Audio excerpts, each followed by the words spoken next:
Central. We're in the studio here with on the TV show Williams, who is the founder and CEO of Kretsu Form, and bleach blonde guy. The bleach blonde guy. That is.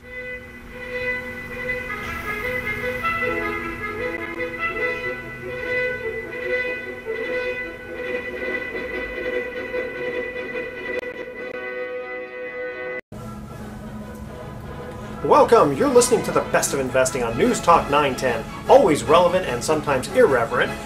We here present the valuable information about real estate, the financial markets, and other economic business of the day for those of you listening for the first time. Imagine a few guys sitting around a bar having drinks without the drinks, darn it, talking business with you, the audience, listening in. I'm your host, Edward Brown, and I'm honored to have as my co-host Mark Hanf of Pacific Private Money, California's premier private lender. You're also a lender, aren't you? Yeah, easy for you to say. It is. Today's trivia theme is the old Addams Family. You remember that? Of course, okay. I saw all those. I was more of a Munsters fan, but that's okay. And today's special guest is Robert Schiff, who is a mortgage broker and has been since 1994. Prior to becoming a mortgage broker, Robert was a real estate agent, and he has over 30 years of experience buying, remodeling, and selling houses. Okay, Robert Schiff, we've got a lot of great questions for you, and I think Mark... Great real estate. Actually, I've got the first one here. You do. Okay. How can I determine if I am eligible to refinance my house, with my house being worth less than it was several years ago? That is... So that's a really good question, and it really is pertinent to so many people. Basically, anybody that either bought their house, I'd say in the last 5 years, or refinanced it within the last 5 years and got a large chunk of their equity out, is now facing, even in the Bay Area, probably being, it's called upside down, where they possibly owe more than the current value of the house. And conventional lending hasn't allowed borrowers to get those loans, but there are some government programs that there's been a lot of hoopla about that would allow a bunch of those people to refinance and potentially lower their payments, so they would be more likely to stay in the house. Okay, well, you kind of jumped ahead on one of those questions, but that's okay. Well, that's actually, we keep seeing those in the newspapers almost on a regular basis. They keep talking about these proposed government programs. Is there anything actually been approved that's going to be enacted that might help people that are underwater? Well, the programs that are coming online now are the second generation, so there's already been one generation of programs available. Did it actually work, though? I didn't I hear heard that all anybody these that... compared to the projections, they made it sound like it was going to take care of millions of people. Right. And the fine lines, when you got down to it, there were little stipulations and footnotes that said, well, you had to have not gotten a loan after a certain date in 2009, or I've unofficially helped people try to get through these programs, and the lenders don't seem to really want to help people in the programs. That's been my experience. Did they not get anything out of it? People in the industry are talking, and they can't figure out why. For instance, I have a client of mine who I'm just trying to help, and they own a house in Fairfield. They owe $300,000 on it. Okay. The house is worth about $175,000. Okay, so they're upside down. They're upside down, and significantly. they've stopped their payments. And I'm trying to work with them, with the bank, to modify. And I'm telling the bank, these people don't want to leave the house. They're willing to pay. Why don't you lower the interest rate from 6% to something more reasonable, like it is now, 4%, and maybe lower the loan to $250,000? Then you'll have a performing loan that's more than the value of the house. And if you don't, the people will stop paying. You'll foreclose on them at a great expense to yourself. You'll have to list it for sale. At that time... Yeah, but Robert, you're talking logic. Yeah, they're talking logic to a bank. Sense. Well, but it's bankers, and there must be some way that we're not aware of that when they foreclose, they get reimbursed by some part of the federal government. They must, because I remember back in 2008 when this whole thing was starting to unfold, we had people who were, maybe they were immigrants, they were legal immigrants, and they'd have maybe two families who owned the house together, and they wanted to stay in the house. But when interest rates had gone up, it made it cost prohibitive. And even though they were upside down, they said, listen, we still want to pay our mortgage payment, but we just can't pay what the new payment is. I mean, it gets kind of ridiculous. Well, and this has been the problem, for the last couple of years, is that the complaints that the Obama administration has put forth these loan modification programs and supposedly provided incentives to banks to work with borrowers, but anecdotally, and Robert, here's just another example. I'm just not hearing a lot of success, and it's amazing because your example makes perfect sense. If they take that property back, they're not even going to get the 175 that it's worth, because after the holding costs and the legal and et cetera, they'll be lucky to put $100 grand in their pocket. Well, especially when people find out it's bank owned. Sure. Automatically they'll reduce it. So what did you get successful on that, or is that still being work in progress? It's still work in progress. Yeah, well, it takes a long time to go I've through been the channels. successful with one client, and unfortunately, after the modification program went through and they were starting, he died. So that's been my record. That was a little inconvenient. I wonder if that was the cause of it. It could be in many cases. So Robert, we've got these super low interest rates, and how is refi activity? Is it? I know it was quite busy a year ago. I know a number of agents like yourself in the market who were doing gangbusters there for a while. I mean, how's the activity now that we're going into 2012? Well, right now the rates are. Maybe not this minute, but within the past week or so, they're lower than they've ever been. Right, they're in the threes now, is that correct? They're in the threes.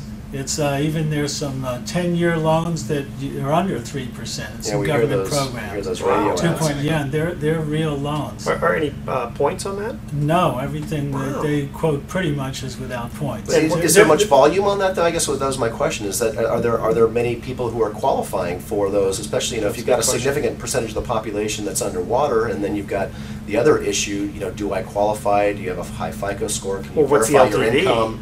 What's the loan to value? Yeah. I mean, how much of that activity is actually happening? The loan procedure is very medical now. They really look at everything. Wait, no more 115% loan to value loans? No. Someone called me the other day and said, I'd like to refinance, and I said, what's your job? He said, I'm unemployed, and I asked if he still had a TV and watched the news at all.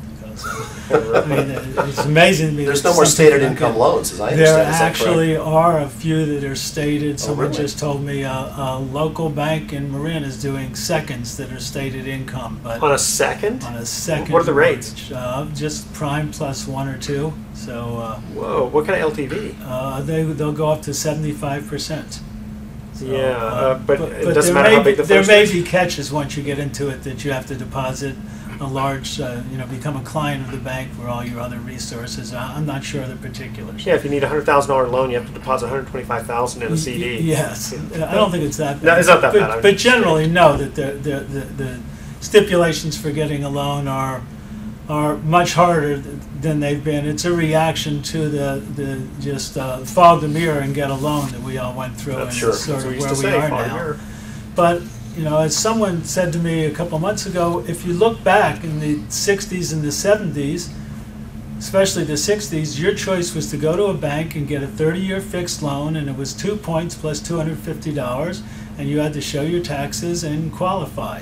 And so that's the way it had been for decades, and we tend to forget that that was the basis of real estate financing. Then people got, I don't want to say smart, but I guess opportunistic, and said, well, if I can package a whole bunch of these loans together and sell them on the secondary market and blah, blah, blah, blah, blah. Okay, we are going to go to our first commercial break, and remember the theme is the old TV show, The Addams Family. What is the name of the hand that helps everyone around the house? Remember the theme is The Addams Family, and we will be right back. Makeup, please. Thank you. Welcome back to the Best of Investing. I'm Edward Brown, your host, along with my co-host Mark Hahn of Pacific Private Money. When we cut to the first commercial break, we asked this first trivia question. And remember, the theme is the old TV show, The Addams Family.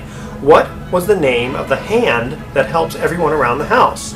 Mark. Well, of course I remember Lurch. That's very good. That'd be the thing. That thing. That is correct. My goodness. We are in the studio with Robert Schiff, who is a mortgage broker.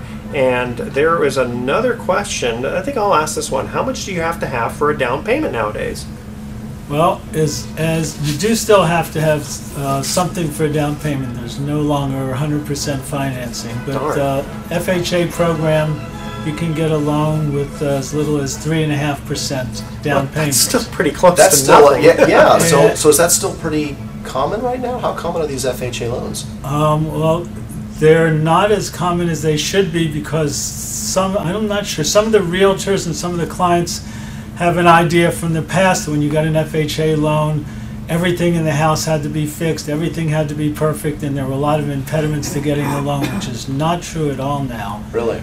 So how come people aren't just jumping off the shelf? Well, they're slowly starting to realize it. I'm involved in a purchase deal right now, and the clients are getting a 4% credit from the seller, which is going to pay all their closing costs, all the FHA, all the mortgage insurance costs, basically they are putting 3.5% down and getting a loan that's slightly better than a conventional 30-year fix. Wait, isn't that, are they effectively getting no money down then? They're putting 3.5% down. Yeah, but then if they're getting a 4% credit. With the mortgage insurance costs and the closing costs where they have to start an impound account for their taxes and insurance and pay 1 month's mortgage payment and pay all the closing costs, that amounts to about 3.5%, and the extra is going towards part of their first payment. So let's talk about qualification then for an FHA loan. So there's still opportunities to buy with little down, which is great news for people who may have thought, now you have to have 20% down, which in the Bay Area is an awful lot of money, even in the lower price neighborhoods. So what are some of the qualifications? So, like, for example, if I have a foreclosure on my record, how long do I have to go after that before I would qualify for an FHA loan? That's a really great question. If you have a foreclosure, or if you had a property that was deeded back to the bank, or even a short sale has an adverse effect on your credit report. And if you're going to get a conventional loan, you would have to wait 4 years before you could go ahead and get another conventional Wait, are all loan. short sales reported to the credit agencies? As far as I know, they are. Okay. I mean, if for some reason the bank doesn't report it. The bank has an option of reporting it to the IRS for giving clients a 1099, in which case they would be liable for the extra relief of debt. But that's different than, it's going to show on their credit report, and if it's a short sale, the clearing of that from their credit report will probably show that it was a short sale. Okay, this is for another show, but there are circumstances when you don't have to report the relief of debt in certain circumstances. But that will save that for a tax attorney.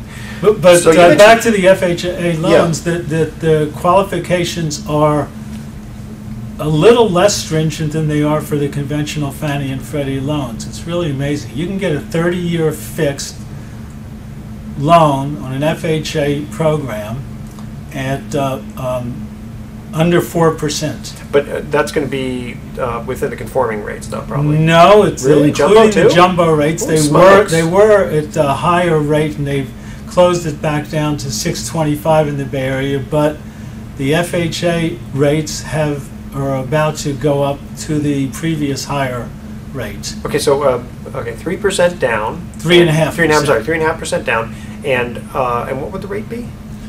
It's somewhere under 4%. It could be even for the jumbo. Even if it's over 400,000, up to 625. So you were going to say on the FHA loans, what's how long between a foreclosure before you can qualify? I'm sorry. For an FHA loan, it's just 2 years. 2 years. Okay, well that's important, because there's an awful lot of people out there, and many that I know personally, who are renting now because they're no longer in the home they used to own, and it's either a short sale or foreclosure. And so we're looking ahead and we're going, wow, I mean, this is a great time to buy a house. I mean, 2012, I think my personal belief is that, we're kind of bouncing along the bottom, and I don't know that prices are going to get any better than they are now, and I don't know that interest rates are going to go any lower than they are now. So, a lot of people are looking at, how can I get back into the housing market? And so 2 years, that's actually fabulous. That's pretty fast. For a lot of people, they're probably at the 2-year level. Yeah, absolutely. that's right. Got in at the height. Well, you know what? That 3%, 3.5%. I got to remember the other half. 3.5% down.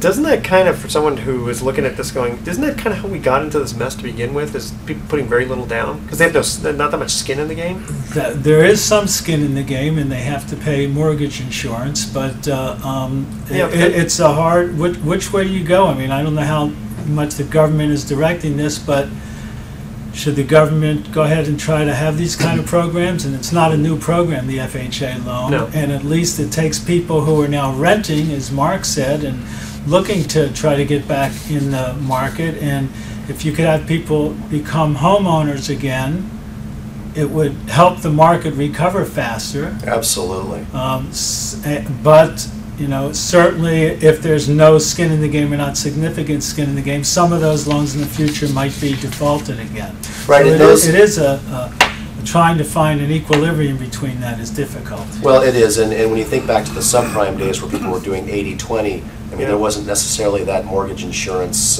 covering the default anyway, was there? No, there wasn't any insurance of any Well, no, kind. if you had an 80% loan, they made you get mortgage, in the old days, they made you get mortgage insurance. In the old days, but I think Yeah. Mark's talking about in the heydays where everything went, there was some people I knew that didn't have any clients that were putting anything down. Everybody was getting 100% financing. Yeah, because real estate always goes up, remember? And if it didn't, what did they have to lose? Exactly. So just for the audience's benefit, you said something earlier, and I caught that. You talked about conventional loans versus FHA, and you said conventional loans, Fannie Freddie versus an FHA. Can you just tell us what's the distinction between, and why do they use the term conventional versus FHA? Is it just the way the industry names it, or I'm kind of curious? Conventional loans are, at least in my understanding, are loans that are either done by, say, RPM Mortgage is a mortgage bank, and we will go ahead and do a loan, fund a loan, and if it's a conventional loan, we're going to basically sell it either to Fannie Mae or Freddie Mac, or sell it to a mortgage bank that's going to, in turn, sell it to Fannie Mae and Freddie Mac. The repository for conventional loans is basically the government, in not 100%, but close to 100% of the time. Alternately, but those are the stipulations that say now you have to have 20% down, and you have to be able to qualify, and your credit has to be a certain. The stipulations are much harder than they used to be. And why would anybody go for a conventional loan? And why wouldn't they just go straight for an FHA? And is that what's happening? With an FHA loan, if it's a 30-year loan, no matter how much you're putting down, you have to have mortgage insurance, and that's an additional cost. Yeah, how much is that? Well, it's an upfront fee of about more or less 1% of the loan, and then it's a monthly fee that could be $200 to $400. And if you factor that in, then the loan is not better than a conventional loan. Interesting. Now, a caveat to that is if you're going to get an FHA loan, it's a 15-year loan, and you can eventually get your loan down to 78% of the value of the property, you no longer have to pay mortgage insurance. Okay. Now, Robert, you obviously sound like you know what you're doing. That's why we had you on the show.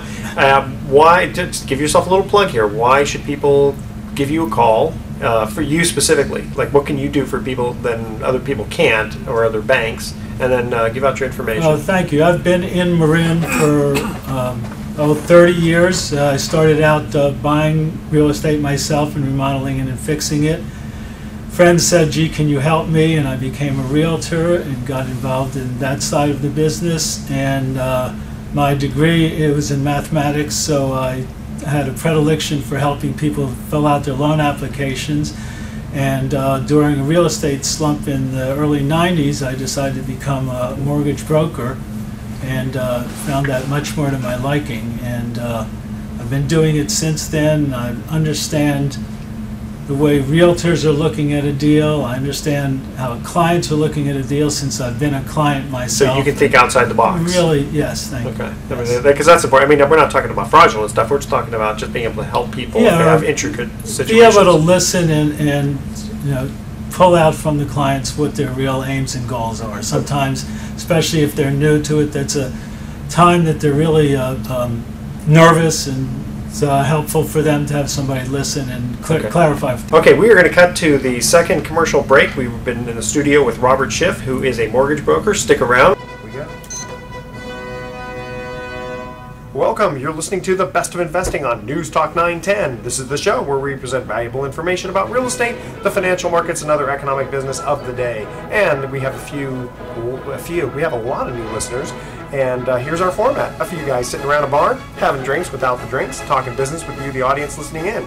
I'm your host, Edward Brown, and I'm pleased to have as my co-host Mark Hanf of Pacific Private Money, but he's out today ill, so good luck to you, Mark, in getting better. Get better soon. Yes, and we also have in the studio here Jeremy Forcier of Guaranteed Rate and Rick Warner of Keller Williams Realty.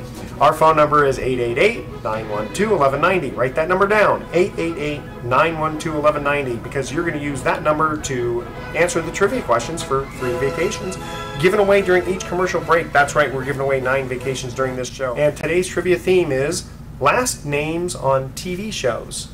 Have a little fun with that. We're also on television, Comcast Channel 26 on Saturdays at noon and Sundays at 6 p.m.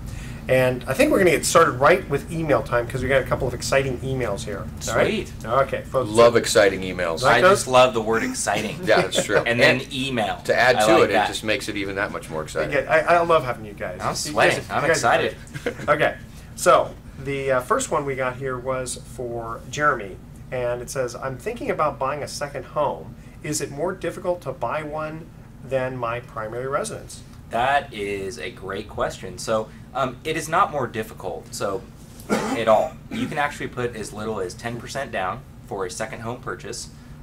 Second home purchase is considered a vacation home that you're going to use, or you can also buy a home for a family member as well under second home guidelines. And a lot of people don't know that.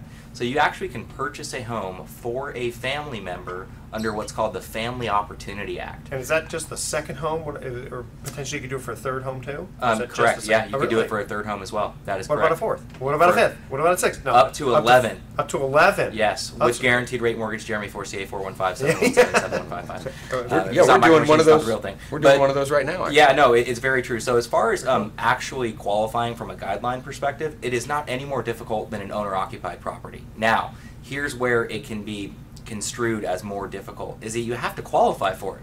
Sure. What does that mean? That means that you have to be able to carry your current mortgage you have right now if you own a home, Okay. and you have to be able to pay that mortgage and this other mortgage without any rental income to Oh, offset that's what I that was just gonna- payment I was in gonna order ask to you. qualify. Okay, so they assume it's going to be vacant. Well, it's a second home, vacation home, so there shouldn't be a renter in there anyway. I get it. Which is why you can put less than 20% down on those types of purchases. But we do them all the time. Yeah, Rick and I are working on one right now. I almost Very turned smooth. and looked at you, but I'm looking at you in the mirror, so Yeah. it's all good. It works out great. It's an amazing product. We're one of only 4 companies that I know that actually does that type of loan. Wow. Is the theory that someone is less likely to walk away from a vacation home than an investment property? That's why you can put less down? I've never actually thought about it, honestly. So I don't know. I you just know, came what up the with theory that is off the top behind of my it. head. Yeah, that's actually great. I'm going to ask my underwriting manager that. Okay. I have no idea what the theory is behind it. Didn't you say there was some kind of federal guidelines on it though? Isn't that how there was some act, right? Yeah, so the act doesn't really have so much to do with why it would be more risky, though, which is Okay. I think is what Edward was Right, saying.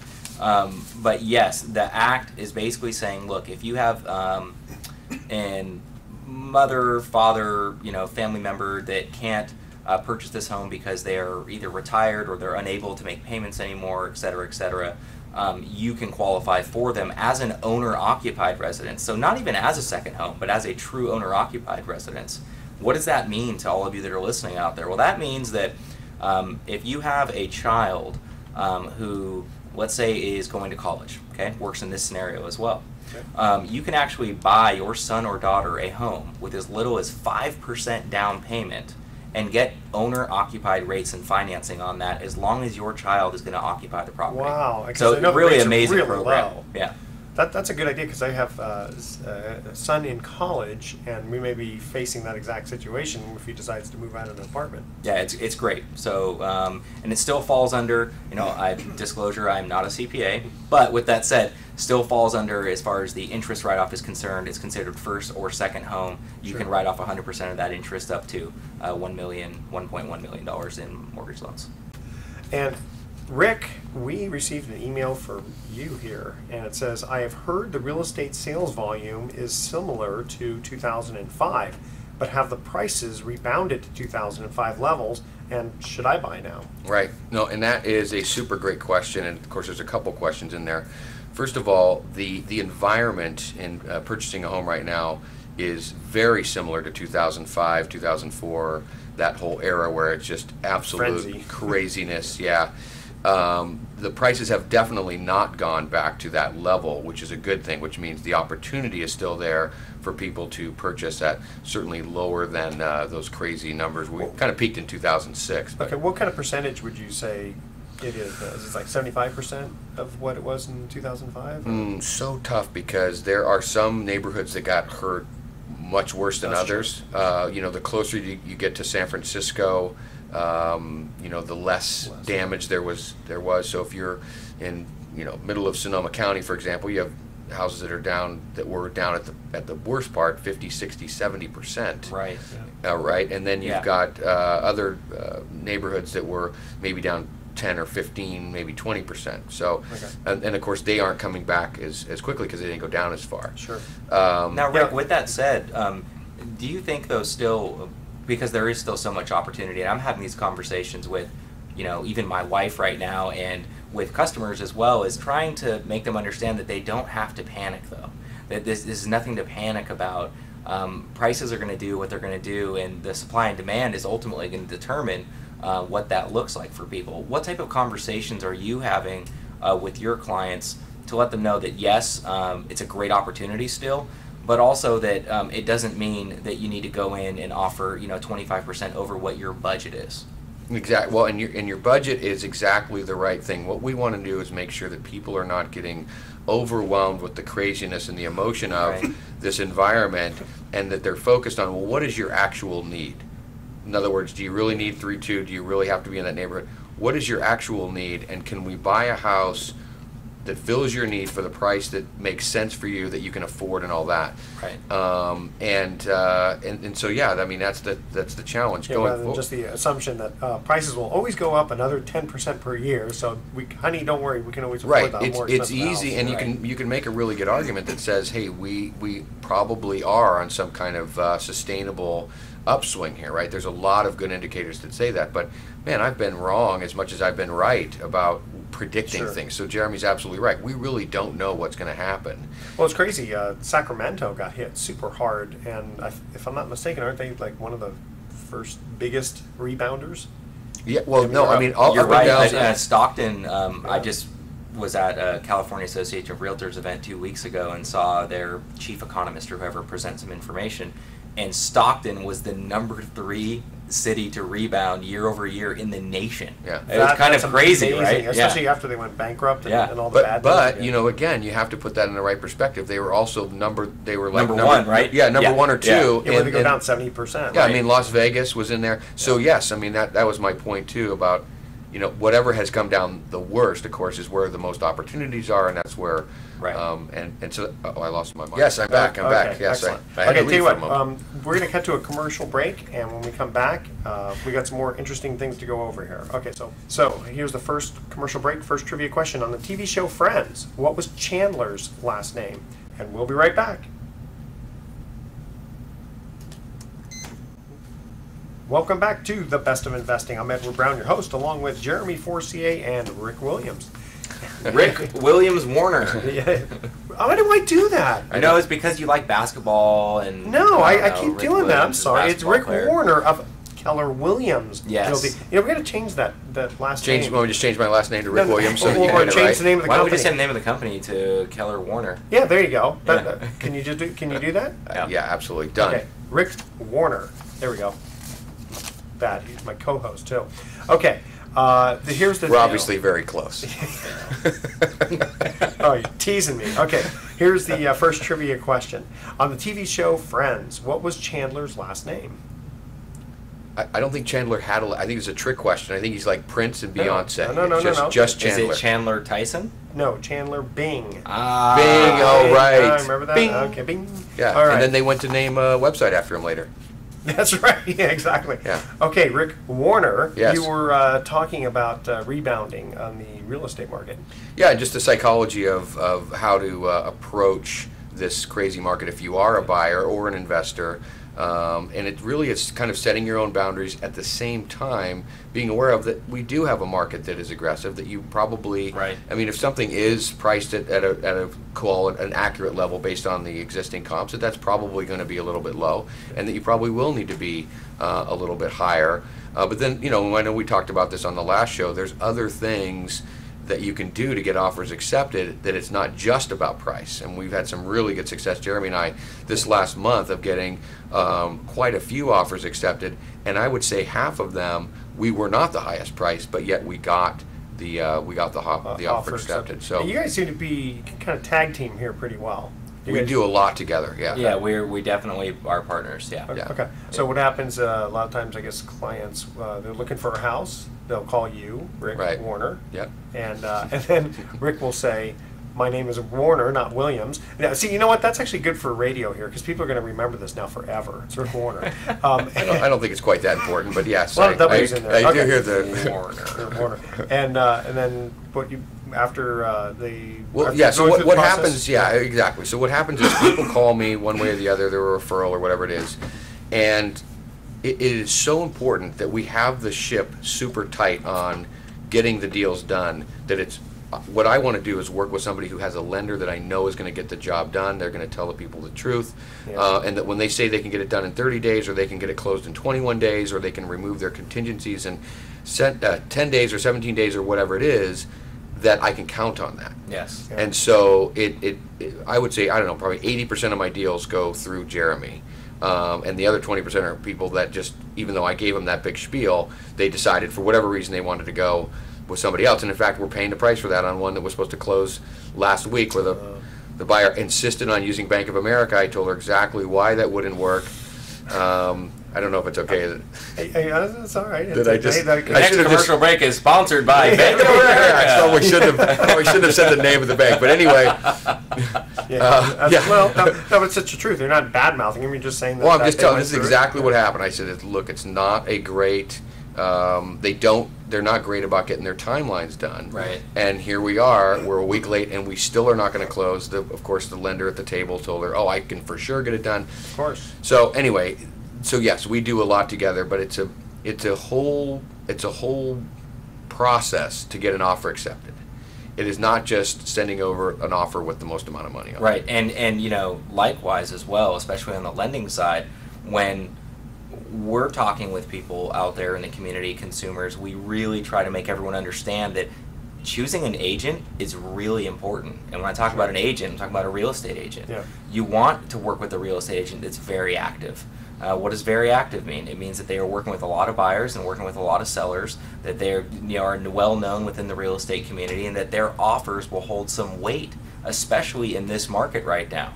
I mean, you're going against 10 other offers, and if a listing agent on one side is trying to sell a house and they're presenting offers and they say, hey, this guy Rick Warner, we know that he does a great job, we know his name, we've closed a number of transactions with him, or just that, hey, we know he is very well known and we have a great relationship with him. It means a lot for your offer, because ultimately this is a relationship business. So if you're listening out there and you're trying to think about, gosh, I can't get into contract, maybe you're frustrated, really important sometimes to take a step back and evaluate, well, who am I working with, and what is the best opportunity of me working with someone to help me get in the house that I want right now? Yeah, I know it's important. Especially, what's funny is that with the loans that we had done in the past, it was really important that we even had the right title officer. A lot of times people think, who cares? Just go through any title company, but that's not the case. Yeah, real estate is a team sport. It is hands absolutely, down, and it is a team it's sport. sometimes the listing agent, because that's a great point, actually would prefer their own title company. Well, to me, as long as I'm aware who the title company is, that's part of what we want to do too, is when we call and it's a multiple offer and I'm representing a buyer, I want to call the listing agent and go, okay, paint me the picture of the ideal offer. What's it going to look like? I get it that you want as much money as possible, but everything else. Who does the title officer need to be? What are you looking at for terms? Does the seller want to rent back? What are the, can we remove the appraisal contingency? Will that make a difference? All of those things, are part of the equation. That's very important. I can see that could actually put you in, especially if there's going to be potential multiple offers. That's the sort of thing that can put you right in front of the line. Yeah, absolutely. Absolutely. Now, do a lot of times, I mean, I can imagine someone coming to you, Rick, first and saying, I want to buy a house, and then, gee, can you recommend someone to do the loan? But do you get it sometimes the other way? Oh yeah, we get it sometimes the other way as well. But you're absolutely right. The natural progression of how it works. So same thing with an insurance agent, for example. Right. So and then the hierarchy or pecking order, I should say, the process would be in a normal situation: realtor, Rick, Jeremy, lender, and then me. Hey, who do you have as far as insurance goes? Because that's what we interact with. Right. So yes, that is normal. But with that said, of course, I come across people that are referred from my database, run into some of you amazing callers out there listening to our show that call me and want advice, and then that gives me an opportunity as well to refer back to Rick. Yeah, it can work both ways, but traditionally, the realtor controls, ultimately the borrower and the referral. Okay. Good. Hey guys, we're going to cut to a short break. When we come back, a couple of articles I wanted to go over. One has to do with about leasing cars, and the other one is those of you who have given to charity, you got to make sure that they have that 501c3, I don't want to call it sticker, but classification, because there's been some news out recently that people have been donating to, Hurricane Sandy and victims, stuff like that, and they're not going to get their tax deduction. We'll explain why. Scams, the American way. yeah, exactly. Okay, here's Take our advantage of the downtrodden. That's the way we like to roll here. Madoff 2.0. That's it. I think that's the reason his name is Madoff, because he made off with everyone's money. All right, the second commercial break. Trivia question. Again, last names on TV shows. On the TV show Everybody Loves Raymond, what was Ray's last name? Ooh. Okay, hold on. No, I'm just kidding. But- I don't know. And we'll be right back. Welcome back to The Best of Investing. I'm Edward Brown, your host, along with Jeremy Forcier and Rick Warner. Yo. And when we cut to the second commercial break, we asked this trivia question on the TV show Everybody Loves Raymond. What was Ray's last name? And it was not Mund. Ray I Mund. swear I got that right. I thought I did. Anyone? Are we allowed to? Yes. Almano? No. No, well, Ray Romano is his real name, but his... Have you been drinking? On the TV show. I thought you said this is the show without beer. Without beer, Well, exactly. while we're here. Wow, we're here. Yeah. Last name, Barone. Ray Ah, Barone. I should have remembered I that. Should have remembered that. I don't Okay. watch television. All right. You guys ever leased a car? Yes, I'm leasing one right now. First are? time ever in my life. Oh, that was fun. The swinging microphone. The wiggly worm. I thought there was an earthquake happening. You see how calm I got? Technology. Okay, Very for calm, those of you very who calm. don't know what just happened, we had a microphone. Which would be everybody. Because Yeah, they can't see They it. can't see it, but the microphone just fell from the ceiling for the television. That's okay. I'm just going to hold it here. Is that okay, Kramer? Okay. All right. For leasing a car, there are a few things that people should pay attention to. One is go ahead and haggle over the price. A lot of people, they just think that if they're going to lease a car, you got to just go with the sticker. No. preset, right? Always haggled on the price. In fact, the way I do it is I go for I'm doing them a favor. So how much back of invoice can I get, Mr. Car Salesman? And it's Wait, explain what that means, back of invoice. well, usually what I do is I go on Kelley Blue Book and I find out what the invoice is. And theoretically, that's the price that the dealer has paid for the car. Okay. Okay? There's a lot of times there's incentives and rebates and all that stuff. From the manufacturer. From the manufacturer, Right. yeah. So I figure, okay, we'll let him keep some of that. But, if the car costs $20,000 and they're trying to sell it for $30,000, I said, no, let's work on the $20,000. Now, will you take $18,500? Because my attitude is, I'm doing you a favor by getting this off your lot. That doesn't always work. You're helping them with their inventory problem. That's right, exactly. And the thing is, I found that when I go and I know exactly what I want, then it makes it easier, because then all I have to do is just process the paperwork. Right. I did that many years ago with a Honda, where I got it down to where I knew everything about the car, and I had dealt with somebody in San Francisco, and I knew how much the price should be, and I was satisfied with that. And then I called the one in Marin County, which was just a few miles from me, and I asked for the fleet manager. That was the other thing. Asked for the fleet manager, because and nowadays it's the internet fleet manager. And I said, listen, here's the deal. I know exactly how much I want to pay for the car, and it's this amount. I said, I don't even want you to beat it at this point, because I know it's low. All I want you to do is match it, just so I can save the gas and the toll. and I'd rather deal with somebody in my own backyard. And if you can match the price, I will come down right now and and we'll just do the car. If you can't do it, then I'll just bypass you and go right to San Francisco and buy the car today. And she said, well, hold on a minute. She came back to me about 2 minutes later and said, yep, talk to my manager and we will match that price, as long as you are going to come down today. And I said, okay, but I'm going to be really serious with you. I'm going to come down, and if you ask me for $1 more, I stop the process and I go into San Francisco and buy the car. And they were very good. They did exactly what they said they were going to do. So lesson here is bring Edward whenever you're going to buy a car, and we've just lost all our car manufacturer owners that listen to the You show. just see all the car salesmen. Exactly. No, Sorry about that's that, actually guys. that's great information. Because I'm the opposite. I am that not so smart guy that's just like, I'm busy. That's the price. Cool. Can I make the payments? Awesome, and I buy it. Well, So- time is money too. So if you say, I have obviously I had a lot of time on my hands back then.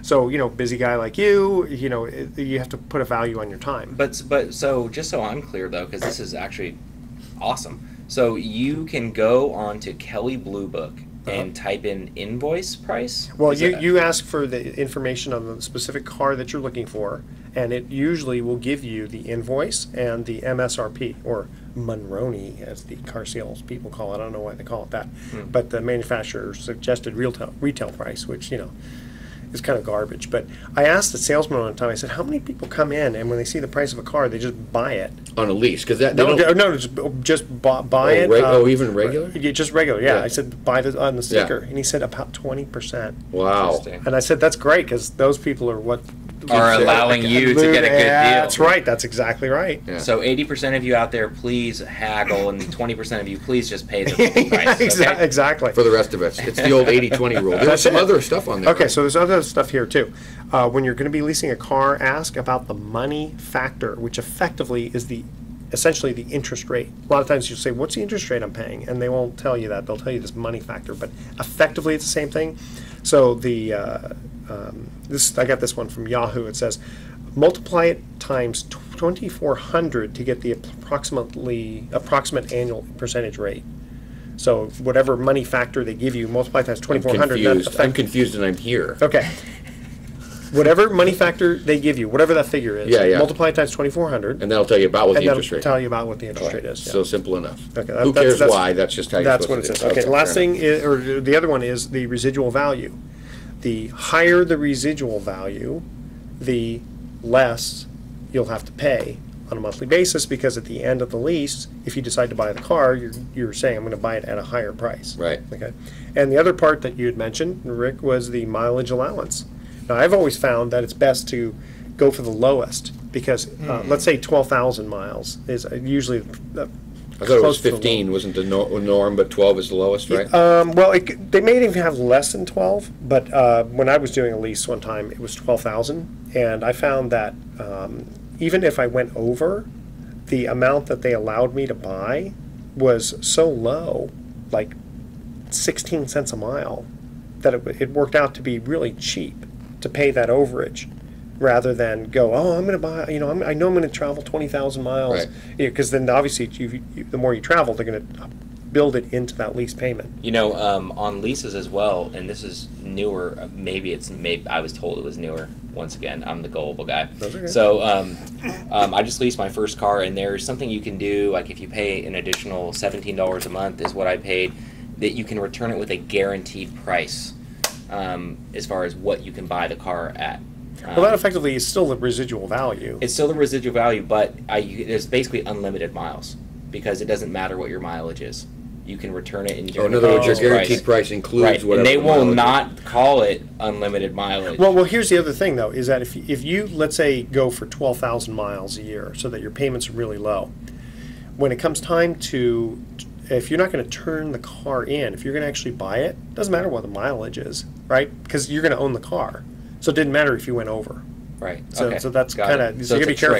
careful. It's a little bit of a trick, okay? Ooh, But But- most people that lease, their plan is to turn it in. They're going Most to people are gonna lease it turn it again in. because there was the reason that they did the they'll, lease. they'll do a new lease. So yeah. you could technically, in that case, turn it in and still have a guaranteed price. Exactly. No Now, matter how many the miles one on issue it. that I ran into, and I kind of felt I was a little gullible for this, was I paid an extra $500 a year, something. I can't remember how much, or maybe $50 a year, whatever it was. And they said effectively you could turn the car in almost any condition. Because I figured, in a 3-year lease, we're going to have dings and all this other kind of stuff. When we turned the car in, they said, oh, no, what we meant was anything bigger than a quarter isn't covered. I go, well, that doesn't do me any good. Yeah. So I actually ended up, wasting a little bit too much money on that guarantee. Okay. One last thing on that, Yeah. swapalease.com, like I was mentioning, that's Oh, yeah. something that for those people who want to be in a new car every year, there's this website called Swapalease. I haven't done it, but I know people that have done it. They said it's pretty good. And you go into people that want to swap out their lease. Basically, you can take over their payment. You have to qualify and all that.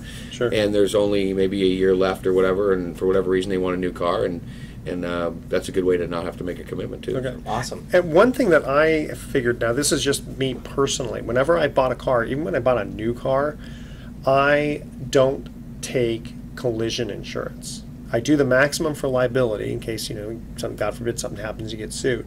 But I figured if I'm a bad enough driver, I'll cover the actual cost of my car. And then, of course, I get uninsured motorists because I want to cover in case some idiot's out there who doesn't have insurance. But when you do a lease, they make you take full coverage. And so the extra insurance cost, you have to kind of consider that too. Just again, something to think about. I always get collision. Me too. It's I'm just a kidding, personal, I know. just a personal preference. Doesn't have to do it. Okay, we're going to cut to one more commercial break. When we come back, we're going to get into charitable donations. I want to make sure people get the correct facet on that, and then we'll finish up with you guys because I know you're going to have some more good information for our listeners. All right, we are going to the third and final commercial break. Here is the trivia question.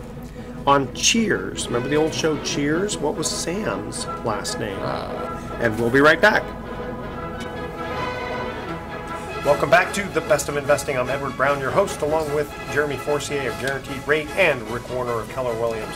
When we cut to the third and final commercial break, we asked this trivia question. On the TV show Cheers, what was Sam's last name? Anybody? Mayday Malone. That's right, Malone. Very good. Okay. Jeremy doesn't even know what Cheers is. He's so young. Sorry, guys. Oh my gosh, are you serious? Oh yeah, I Not know even the what it repeats? is. It's a bar show, There you go. TV In show. It Boston. was only the #1 show forever for Thursday nights. That's right. That NBC Thursday night lineup that everybody had to watch. Very And then good. the guy who co-stars in Curb Your Enthusiasm starred in Cheers. Right? Curb Your- I can't Ted, remember. what's his name? Yeah, It's the same guy, right? yeah, that may be He accurate. looks like Hellboy. I don't know what that means. The movie? No. Oh, See, okay. now we're I'm showing- too young. okay. Sorry, You're guys. too young for that. Let's, Okay. let's go ahead and keep. That's Let's right. move Yeah, on. be young and energetic. Where Okay. everybody knows your name. That's right. That's Yeah, I know. exactly what it is. Okay. There was an article recently regarding charitable donations, and of course this is around tax time, so watch out, people.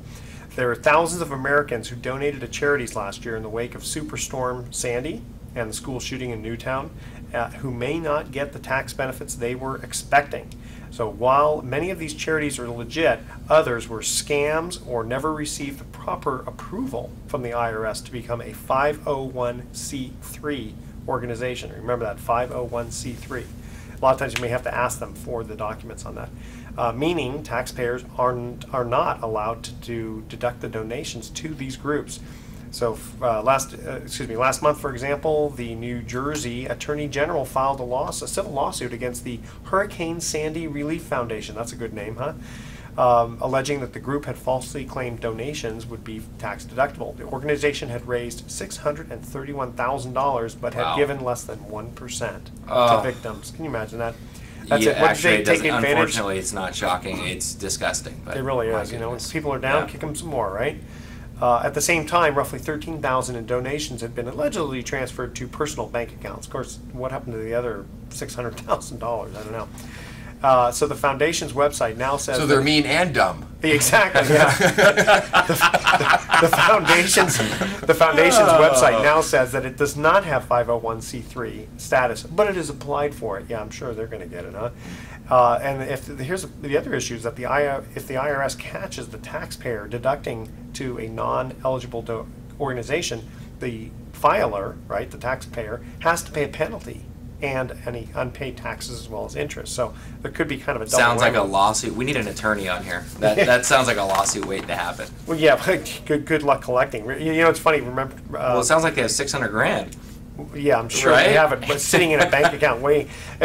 You're talking about dumb also. It reminded me of the bank robber one time went in to a bank to rob it, and he didn't have any piece of paper, so he took out his own deposit slip on the back of it, bro. That all your is money. classic. That good? That's really smart. That actually is That awesome. same guy took a cab on the way home with the money.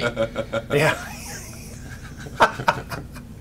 Okay, Rick, with your crystal ball, tell us what you think is going to be happening in real estate. So I know you guys can't see Rick because we're on the radio, but Well, they can. Rick is sitting here with a crystal ball right Yeah, now. that's right. Literally, there's Crystal ball. dry ice all over the place. It's I have kind a of thing it's on my really head. fun. Yeah, a little He's, turban on he's his head. wearing Yeah. a Schwami realtor hat. Yeah. It's pretty awesome. So go ahead, Rick. And actually, I do carry this with me everywhere I go. So if you see the guy with the turban on his hat, Well, that's it's the big bulge in my pocket that throws people off. Hey, now. the crystal ball. That's the crystal ball. It's a we're crystal talking ball. about. That's all it is. Yeah. So You don't yeah, have more than one of those in your pocket, do you? I have. Sometimes I need a backup. Okay. All right, look into that crystal ball. Yeah. What do you see? Well, and it's funny that we joke about this, but obviously this is the number one question that I get from people: what is going to happen, right? And like we were kind of joking off air, it's one of three things: the market's going to go up, the market's going to go down, or it's going to stay the same, or some combination of those three things. That kind of leaves it. That's what my crystal ball tells me. That's not very vague at all. No, or non-committal.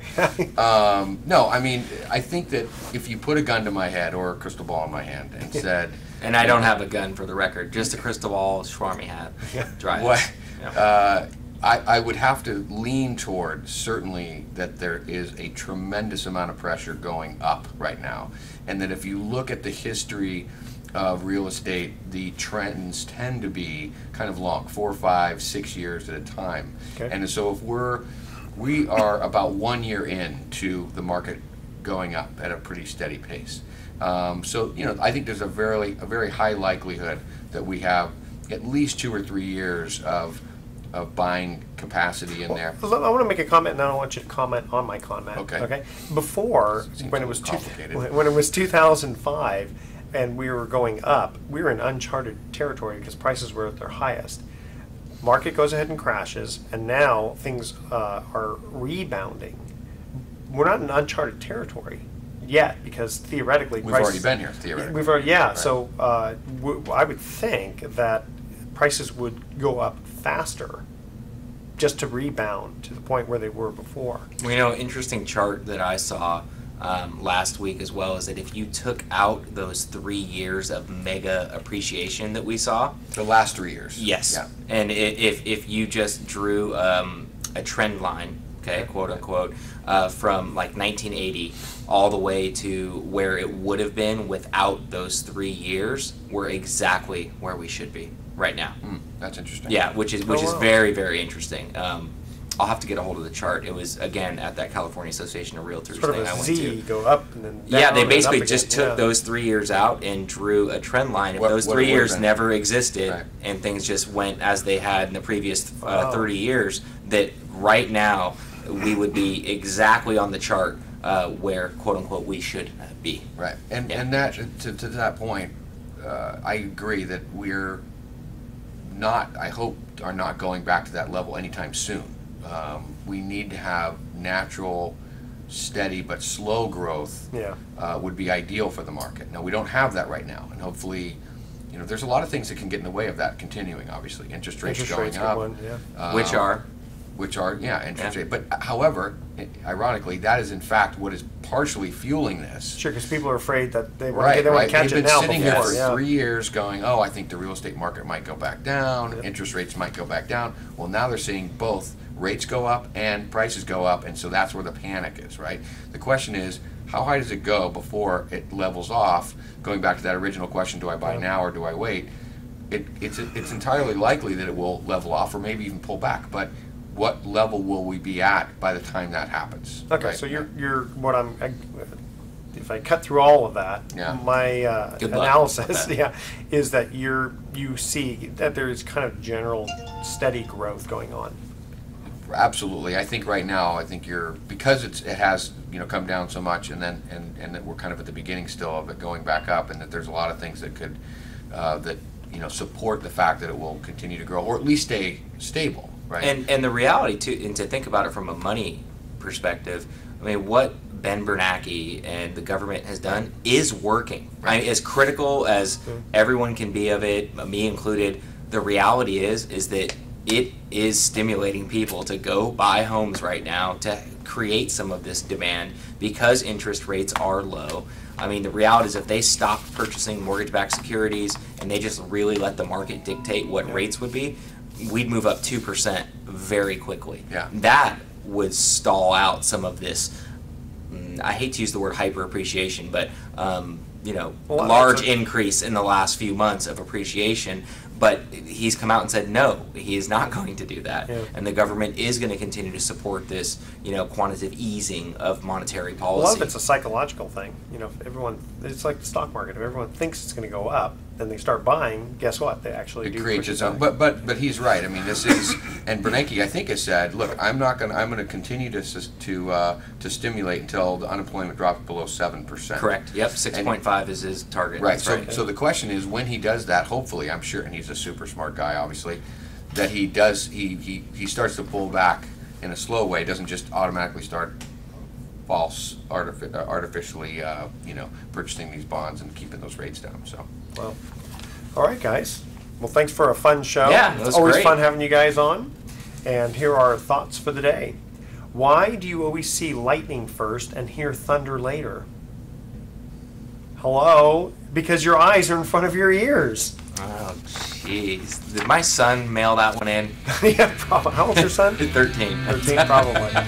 Okay, and I just realized why I was gaining weight. My wife just informed me that a balanced diet does not mean having a cupcake in each hand. Someday I will learn. It's a matter of time. Tune in next week to The Best of Investing. Awesome. We're going to be giving away 9 more free vacations for answering trivia questions. Thanks for listening. On behalf of our team, I'm Edward Brown, wishing you the best of investing. So long.